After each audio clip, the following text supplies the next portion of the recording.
তোতা পাখির মতো এখন পর্যন্ত স্বজন হারানোর বেদনা বলিয়া উড়াচ্ছেন শেখ হাসিনা, যেন তিনি ছাড়া পৃথিবীতে আর কারো কোনো স্বজন নেই।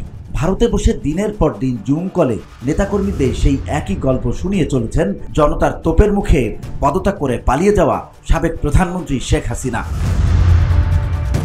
তার স্বার্থান্বেষী আচরণে ক্ষুব্ধ তৃণমূল থেকে শুরু করে প্রবীণ নেতাকর্মীরাও। তাই তো আদালতে কাঁদতে কাঁদতে প্রবীণ নেতা কামাল আহমদ মজুমদার বলেছেন, আর রাজনীতি করব না, আওয়ামী লীগ থেকে অব্যাহতি নিয়েছি।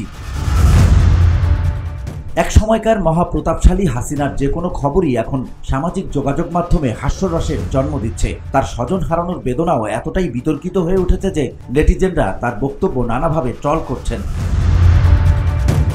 ক্ষমতা থেকে অপসারিত হওয়ার পর থেকে শেখ হাসিনার অবস্থান ও ভবিষ্যৎ নিয়ে নানা গুঞ্জন চলছে। ধুলো, ময়লা ও ক্ষতিকর ধূলিকণা থেকে নিমিষেই মুক্তি দেয় চৌধুরী এয়ার পিউরিফায়ার। এর শক্তিশালী সাকশন ঘরের কোনায় কোনায় লুকিয়ে থাকা সকল ধুলা টেনে ফিল্টার করে এবং বের করে আনে নির্মল ও স্বাস্থ্যকর হাওয়া।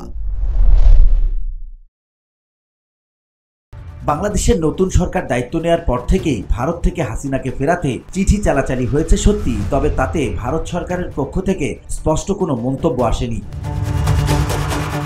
VOD Bangla news desk.